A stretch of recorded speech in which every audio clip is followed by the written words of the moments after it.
Welcome back to The Bulwark Goes to Hollywood. My name is Sonny Bunch. I'm culture editor at The Bulwark, and I'm very pleased to be joined today by Ross Benesch, who is the author of a forthcoming book, 1999, The Year Low Culture Conquered America and Kickstarted Our Bizarre Times. Ross is a journalist, market research analyst, and an author. Your stuff's been in Esquire, Wall Street Journal, Smithsonian magazines. I don't think I've had any Smithsonian magazine authors on the show, so this is a big win. I regret that me. The article I wrote for them wasn't about the Insane Clown Posse. I feel like that is a key moment in American history that needs to be somewhere in the Museum of American History. I feel like there has to be a bottle of Faygo at some point. The Woodstock 99 bottle of Faygo. Put that in the museum. Exactly. We'll get to the ICP in a minute.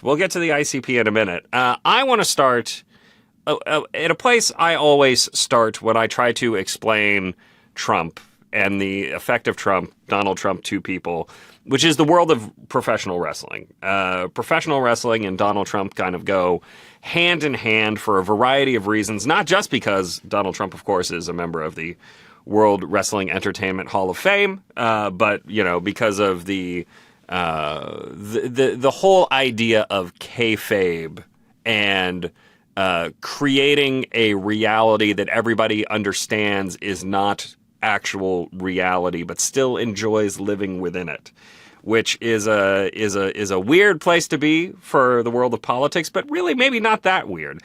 Ross, talk to me. Tell us about kayfabe and what that is. Explain kayfabe to the people.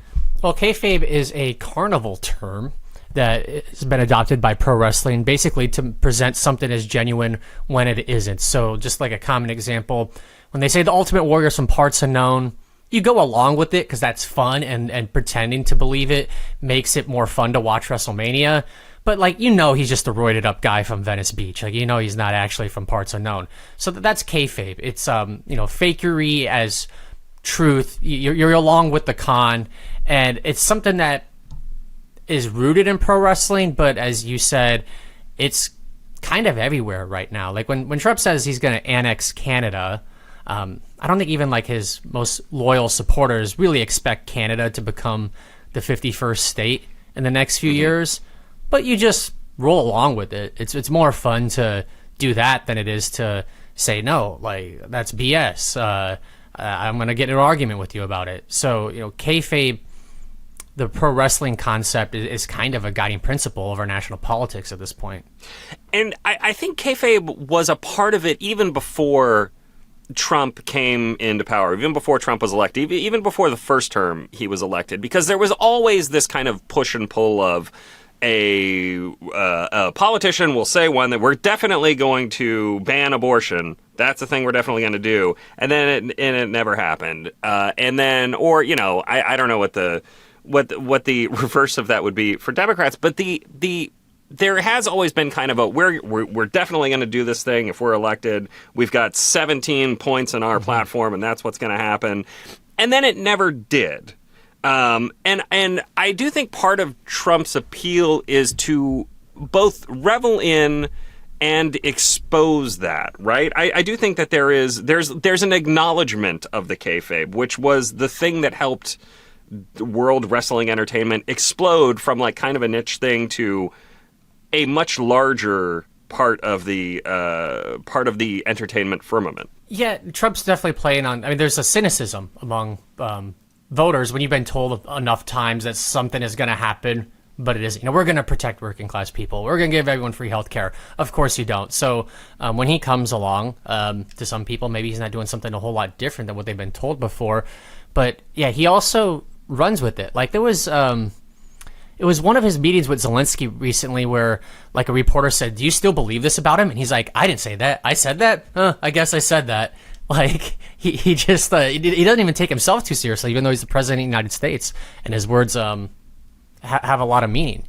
He just kind of rolls with whatever seems like the thing people will buy at that moment, which is a lot like how the Attitude Era was programmed.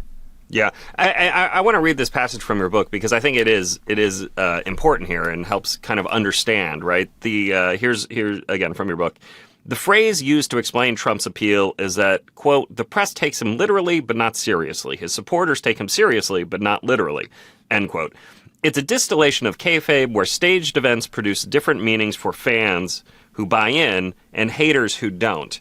And I do think that, I think this is an important way to understand Trump, because you mentioned the Canada thing, right? The Canada thing is a perfect example of this, because if you, a rational person, hear Donald Trump talking about annexing Canada, you say, well, he can't do that, and also it's dumb and bad to say that. Like, the president can't be going around talking about how the United States is going to annex other countries. And it would hurt Republicans if it actually ever did happen. It would first of all, just on a pure partisan politics level, it makes no sense. But also just like, it's bad for national relations. It's bad for trading partners. Like, it's one thing to like kind of politely tease the Canadians, but then to say we're going to take you over and whatever is a whole different thing.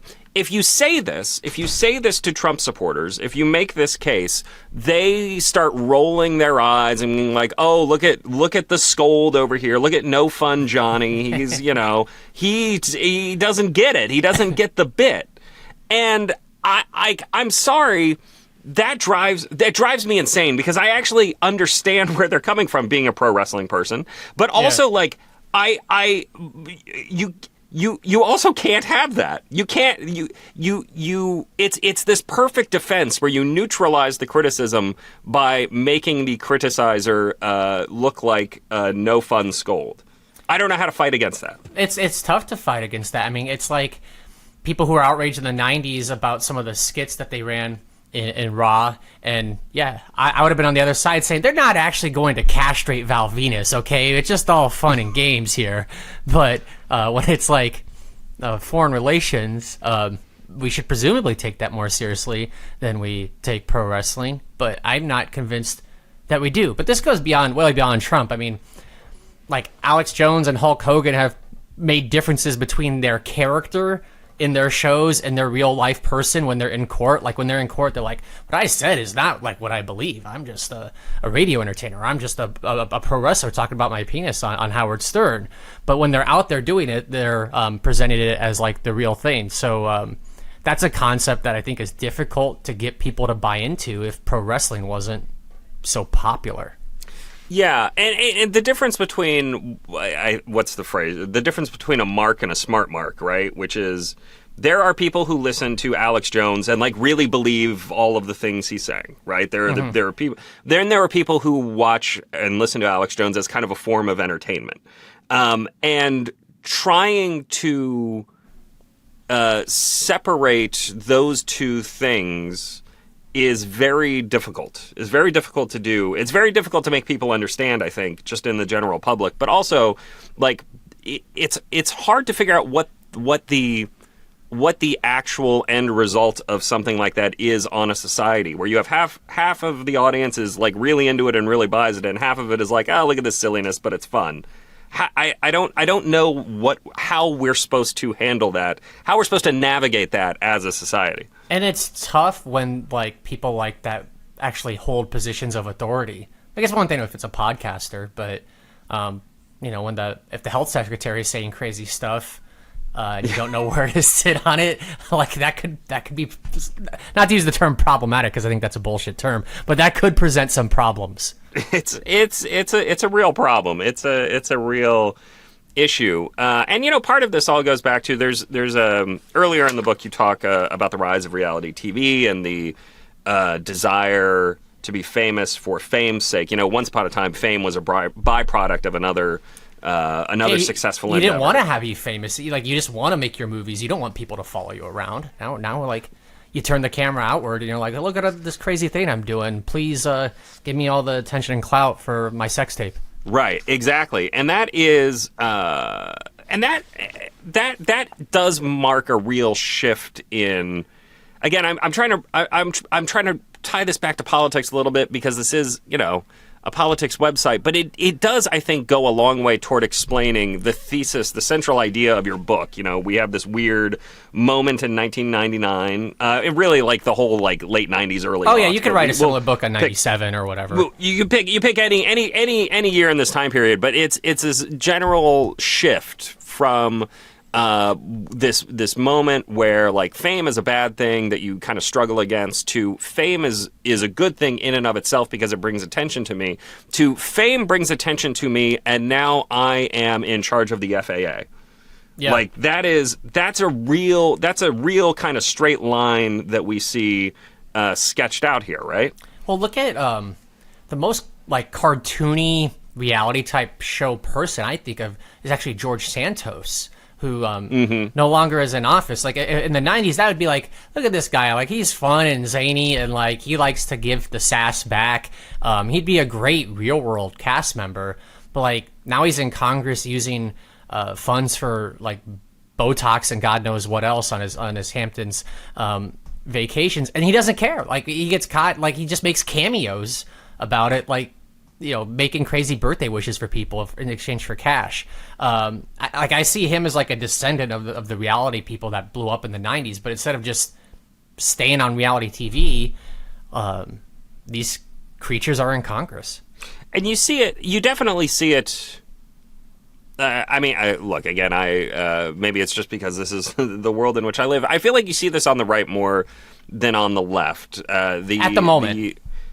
Certainly at the moment. You know, somebody like Nancy Mace, who exists to kind of create waves on social media, could not point you to a piece of legislation that Nancy Mace has achieved, but that's really pretty passé, thinking about the world of a politician in those terms.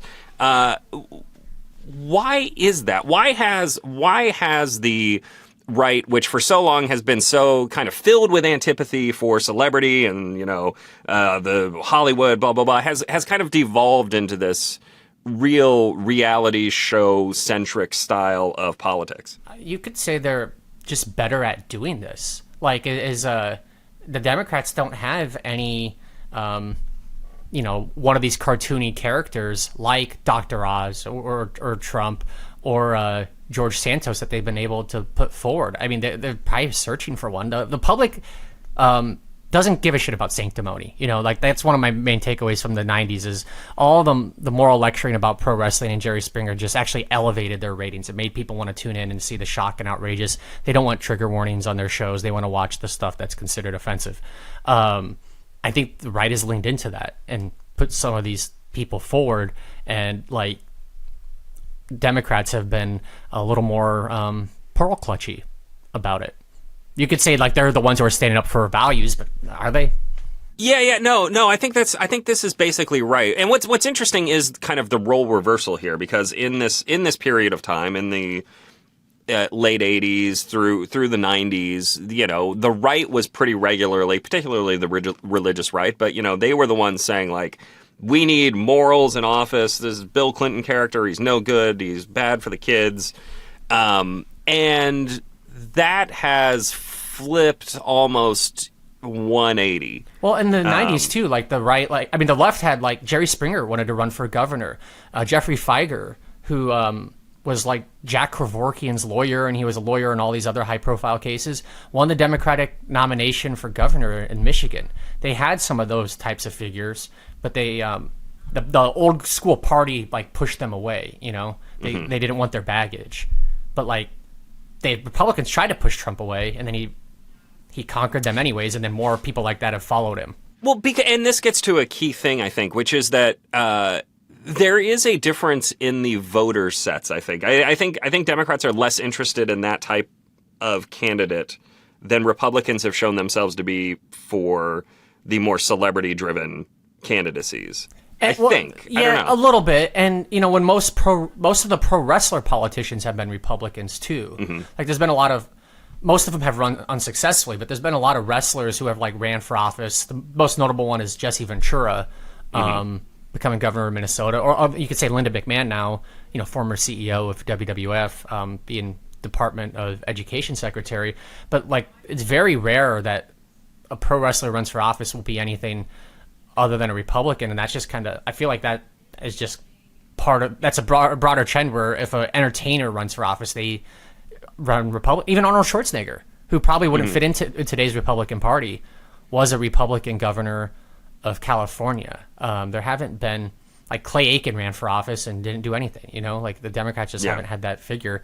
I don't know. Maybe Democrats tend to be like, it's gonna sound smug, but tend to be more college, like they're the college educated party at the moment. That's been written about a lot. Mm-hmm. I don't know if those types of people don't go for that candidate, but it's proven to be a successful formula for the Republicans of the last 6 years. Yeah, of course. You forgot to mention Kane. The mayor, Glenn Jacobs, is that his name? Yep. Is the mayor a mayor in Tennessee somewhere, which is good for him. Let's talk about. I find this all fascinating as somebody who grew up watching wrestling in the '90s, who lived through this same attitude era, the Monday Night Wars, et cetera, et cetera. Watching all of this spill over into the world of politics has been interesting. And another area where there's been some spillover is the Insane Clown Posse. Whoop, whoop. And first off, you are part of the ICP faithful. Am I wrong? You call me a juggalo if you want. No, I mean, I can call you a juggalo. I don't want to be a poser. I don't have a Hatchet Man tattoo on my neck or a ICP hockey jersey in my closet. Sure. But I do genuinely enjoy the 90s ICP Joker card albums. Like I love Great Malenko, Amazing Jackal Brothers, Riddlebox. I've gone to a few of their shows, so I'm definitely a fan. And I will accept the designation of juggalo, but I don't want to, for the hardcore juggalos, I'm not as hard as you guys. I don't want to pretend to be something I'm not. Yeah. And that's fair. I think I don't want to offend any of the juggalos either. That is the last thing in the world that I want to do. But could you just explain? All right, explain to audiences who might not be familiar with the Insane Clown Posse. So the Bulwark doesn't cover the Insane Clown Posse too often. We've not sent anybody to the gathering yet. Maybe we can make that happen next year. But we're going to work on that. Okay.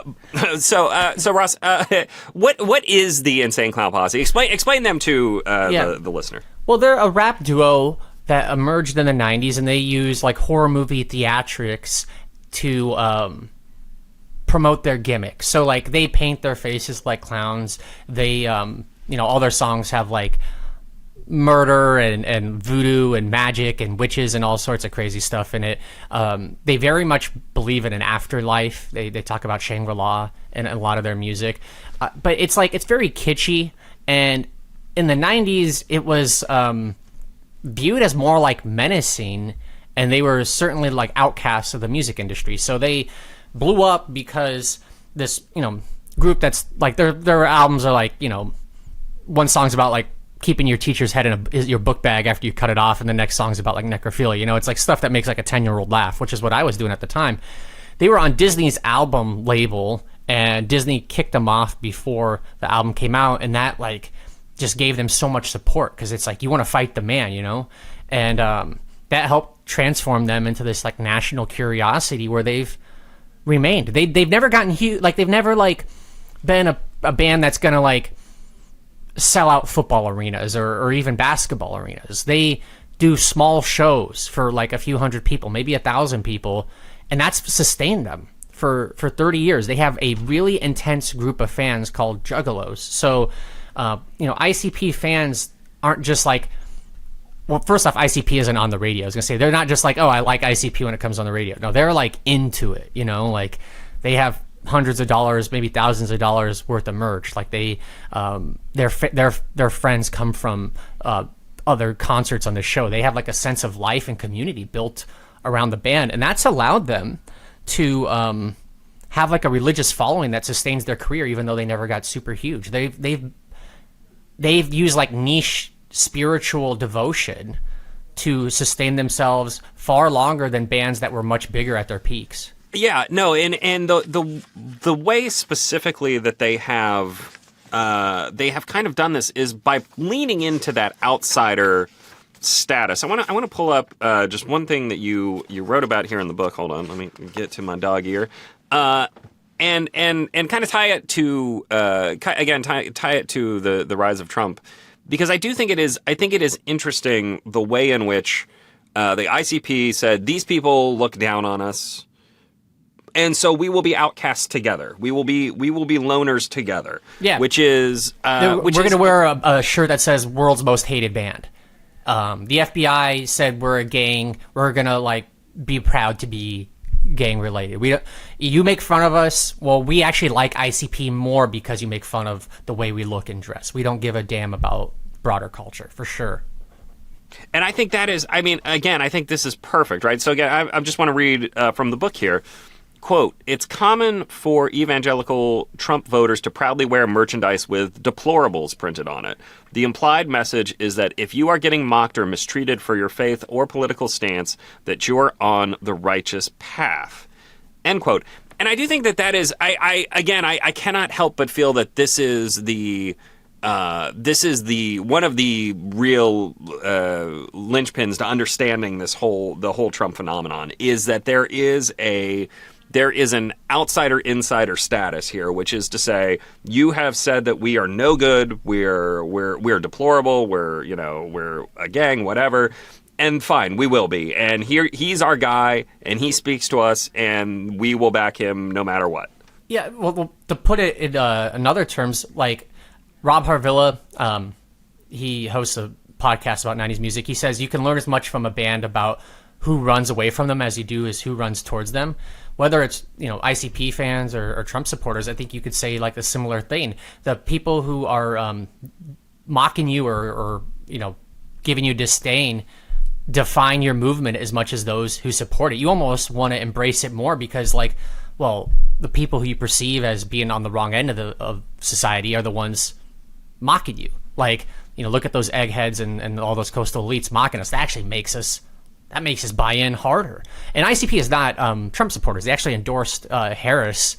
They don't really have any like partisan politics. That's not something that's a part of their music. So I don't want to say they're Republican by any means, but it's a similar sentiment of like leaning into your notoriety. Right. And like you actually, when someone comes after you, someone who's more credentialed from like the upper crust of society, that's not actually attack. That becomes ammo for your followers to get behind you even more. It's like every attack against you is a rallying cry in support of you in the perception of your fans. And that was a funny thing that kind of jumped out to me because I had always just kind of assumed that the ICP fan base, which is kind of lower middle class, Midwest based, right? I feel like that's you're describing me right there. I mean, I'm right. The demographic. And like that's I'm just describing, not saying judgmentally. That is a segment of the vote that Donald Trump has carried in both, I think, in probably all three of his victories. And for ICP to come out and say, no, we're not Trump. We don't like him. He's bad. He's biased. He's bigoted. We don't like that. We love all people, et cetera, is fascinating to me. And it does kind of, there are these two competing, I don't know, culture clashes or even cult of personality clashes that seem in tension there, but I guess it works out for everyone. Yeah, I don't think they got a whole lot of pushback for doing that, and I don't know if it ultimately mattered a whole lot. They certainly didn't swing the election. That right. Didn't end up being the endorsement. Right. The ICP vote got Harris over the top or anything. No, it didn't do much. No, I just find this all fascinating because, like you say, this is not a political thing. It's not like the ICP vote is crucial, but it is culturally very similar. It is this idea of if you're not with us, you're against us, and if you're against us, then we are with this other person even more. Which is just fascinating. And I don't think, like, whether it's Trump or a religious movement, I don't think any of these, like, groups that do the, like, marketing like ICP does, I don't think they sat there and, like, studied the Joker card albums and said, like, we're going to appeal to our constituents the way ICP appeals to juggalos. I just noticed similarities is all. They're almost coincidental, probably. Yeah. Well, let's talk about putting this book together, because it is interesting. Some of the strands you draw between, say, Beanie Babies and Pokemon, which are both kind of came to prominence in the late '90s. Beanie Babies, of course, have exploded and disappeared, and they're essentially gone now, except as kind of items of historical curiosity in the occasional Zach Galifianakis movie. But then you have Pokemon, which not only has continued to exist but thrives as an enormous business. I have two young kids. One of them occasionally says, "Can we play Pokemon?" And I'm like, "No, because we don't have any Pokemon cards. I don't know how to play Pokemon." What was it that allowed the one to exceed while the other kind of disappeared and failed? And what does the success of the one over the other say about our moment? Yeah, so I say that Beanie Babies are like the excesses of capitalism, and Pokemon is more like a status quo. And that sounds like a really stupid thing to say, so I'll try to explain what I mean by that. So Beanie Babies were just like one product. They were just the little plushie. They didn't do a multimedia barrage. Ty Warner, the founder of the company that made Beanie Babies, actually turned down like all licensing opportunities. He could have made TV shows and video games and all sorts of stuff in the late 90s if he wanted. He just wanted to make it be that stuffed toy. When that market crashed, it was basically over. I mean, Beanie Babies exist now, but they're like just licensed products. Like you'll find like Marvel Beanie Babies in Walgreens. They're doing very little sales volume compared to what they did in the 90s. It was a fad. That's really what it was. It was a fad where people lost their minds and used children's toys as financial speculation instruments. It was a fad like some of those .com bubbles, like some of those .com companies that appeared in the late 90s during the .com bubble, where they blew up real quick and then they collapsed even harder than they blew up and never to be heard from again. Pokemon is like a more successful operation of a capitalistic enterprise because they are constantly innovating.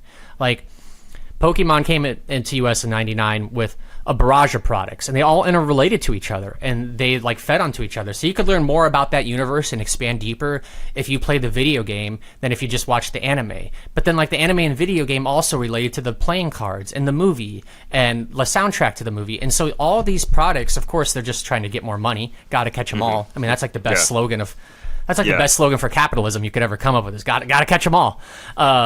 But they made a really deep, enriching universe for their fans that they didn't stop, like, disrupting.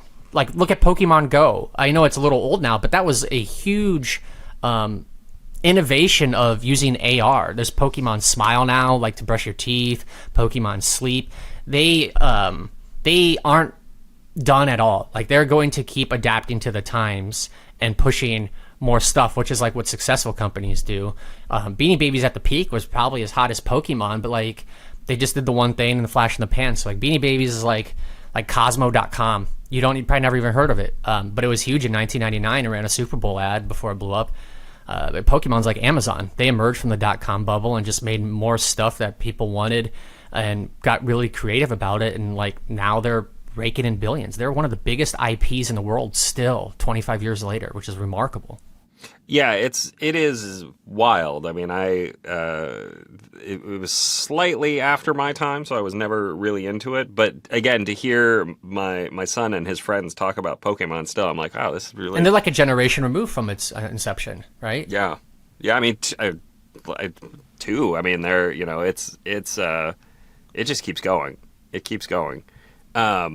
And another element that has kind of kept going and expanded, of course, is the mainstreaming of pornography into the culture, which is you have a chapter on that, and it is, again, it's fascinating to have lived through this moment where everything kind of changes about the acceptability and the accessibility of this stuff, thanks in part to the internet, and that's the real point here, is that the internet makes everything more accessible, gives you access to more of it. It works in two ways, though. Like, the internet makes porn more accessible, but in the early 90s, porn helped make the internet more accessible. Like, video chats and credit card purchasing and like affiliate marketing, tracking consumers online. Pornographers did that way before mainstream businesses did. They were doing that in like the early 90s. And I think you see some of that in the current rise of, or I mean, really dominance of OnlyFans, right? Which which creates this one-on-one relationship sort of thing with whoever the object of your affection is. Of course, it's all fake. It's not. You mean she doesn't really love me? It's all AI chat generated, there's outsourced to somebody else responding to all the emails. But I like it is that's another sign of where things are. I think people want to have relationships with their content creators, regardless of whatever the medium is, pornography, whatever, music, art, politics, magazine writing, et cetera, et cetera. If you subscribe to a Substack, you want to be able to email the person and say, hey, what's the deal with this, and get a response. Yeah, it's participatory culture, and porn is adapted to that very strongly. In addition to OnlyFans, there's like some of these I don't want to call them actresses. I'll just say porn stars. They'll sell the products that are used in their shoots, and they'll have like meet and greets and like all sorts of things that actually make it more personal rather than just digitized. Because digitized, they're competing with free. Like, I'm amazed with the revenue some of these OnlyFans creators make, because I'm like, you guys realize how much is available for free. Like, you just, what are you doing? Like, why are you paying so much for OnlyFans? Just like go to Pornhub. But they're looking for something else rather than just watching the video, and that relationship's just going to continue to evolve. It'll be interesting to see how they get around age verification requirements, though, because that seems like that's coming more nationally. And that's the other interesting thing about porn, is that it's always at the heart of every free speech battle over a new emergent technology. So like when the internet's created, the first attempts to regulate its content and censor it, Communications Decency Act is around porn access, and now we have the age verification, and there'll be something else after that. It's really a fascinating industry that like innovates in the shadows, and I don't think we study it as much because it's so disreputable. Yeah, no, I think that's probably true. All right, that was everything I wanted to ask. Closing on the porn note, that's how I. You wanted to close on the money shot. I wanted. No, oh God. All right. Thank you, Ross. But I do always like to close by asking if there's anything I should have asked. If there's anything we should have discussed on this show that you think people should know, either about your book or our bizarre times. Just one small thing is that one of my takeaways in the book is that every form of youth entertainment goes through a panic at some point. In the 90s, it was video games. Before that, it was rock and roll, heavy metal, jazz, movies, radio, the printed novel, if you want to go back like far enough. And now it's curious to like see the way social media is talked about by people our age and older. It was primarily consumed by young people. Are we going to go through a new panic with TikTok bans and other stuff where we're really afraid of the content our kids are consuming, and 20 years down the road, our fears will seem passé, perhaps, just like the fears over video games in the 90s kind of seem crazy right now if you look back at them. You can go all the way back to Plato. Plato was very opposed to plays. I didn't know that. Corrupting the youth. It's that I actually had to look it up just now. I wanted to make sure I didn't confuse Plato and Aristotle. It's very important. I don't want to get yelled at by my bosses. They would. Ross, thank you for being on the show. Again, the name of the book is 1999, The Year Low Culture Conquered America and Kickstarted Our Bizarre Times. I think it's a fun trip down memory lane for some of us. Maybe a terrifying glimpse into the past and the future for some others. But Ross, thanks for being on the show today. Hey, good to be here. And my name, again, is Sonny Bunch. I'm culture editor at The Bulwark, and I will be back next week with another episode of The Bulwark Goes to Hollywood. We'll see you guys then. Hey, YouTube fam. If you want to support The Bulwark, the best way to do it is by becoming a YouTube Bulwark Plus member. The Bulwark is truly independent. We have no corporate overlords. We're not settling any dumb lawsuits with Trump. By joining, you help support our work, and you can get a bunch of perks right here on this platform. ad-free content, bonus videos, live streams, and some emojis of me, which I guess some people want. So come join, come hang out, become a Bulwark YouTube Plus member, and I'll be seeing you in the comments. So behave.